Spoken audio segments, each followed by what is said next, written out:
Merhaba, kanalıma hoş geldiniz sevgili arkadaşlarım ve değerli takipçilerim. Bugün evde kalan bayat ekmekle harika bir sarımsaklı ekmek hazırlıyoruz. Sizler de bu tarifi mutlaka deneyin, oldukça lezzetli ve çok pratik oluyor. Tarifimizin yapılışına geçelim. Tarif için bir tane ekmeğe ihtiyacımız var.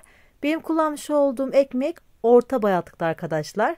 İstediğiniz ekmeği kullanabilirsiniz. İsterseniz dilim dilim de kullanabilirsiniz. Ekmeğimi ortadan ikiye bıçak yardımıyla kesiyorum. İki parça olarak kullanacağız. Bu şekilde kestim. Diğer taraftan da sosunu hazırlayacağız. Çeyrek çay bardağı zeytinyağı, 4 diş sarımsak rendeledim. 1 yemek kaşığı tereyağı, onu da erittim. Kırmızı toz biber, pul biber, karabiber, kekik ve biraz da tuz. Damak tadınıza göre baharat miktarını değiştirebilirsiniz. Karıştıralım ve fırça yardımıyla ekmeklerin her tarafına hazırlamış olduğumuz sosu sürelim. Bayat ekmekle oldukça lezzetli oluyor arkadaşlar ve 3-5 dakika içerisinde hazırlayıp hemen fırına gönderebilirsiniz. Kanalıma ilk defa bu tarifi izliyorsanız, henüz abone değilseniz abone olmayı, bildirim zilini açmayı unutmayın. Tarif hakkında yorum ve görüşlerinizi mutlaka bekliyorum.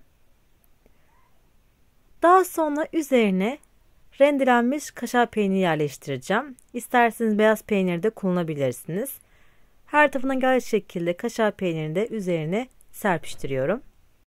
Çok hızlı, oldukça lezzetli, harika bir öneri oluyor arkadaşlar. İster kahvaltınıza, 5 çayınıza bu lezzetli tarifi mutlaka denemelisiniz.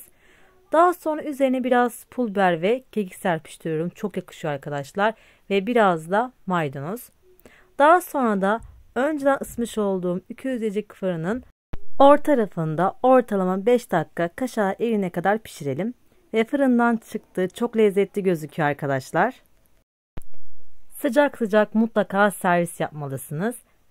Ben bu şekilde dilimlemeyi tercih ettim. İstediğiniz boyutta ekmeğinizi dilimleyebilirsiniz.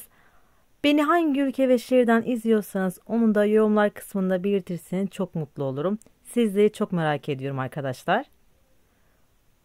İçi yumuşak, dışı kıtır kıtır, harika bir tarif oldu arkadaşlar. Her öğüne oldukça yakışıyor ve acıkınca 2-3 dakikada hazırlayıp fırına gönderebileceğiniz efsane bir tarif. Mutlaka sizler de denemelisiniz. Denerseniz yorumlarınızı mutlaka bekliyorum. Tarifimin sonuna geldim. İzlediğiniz için çok teşekkür ederim. Deneyeceklere afiyet olsun. Kanalıma abone olmayı ve bildirim zilini açmayı unutmayın. Farklı tariflerde görüşmek üzere. Hoşça kalın.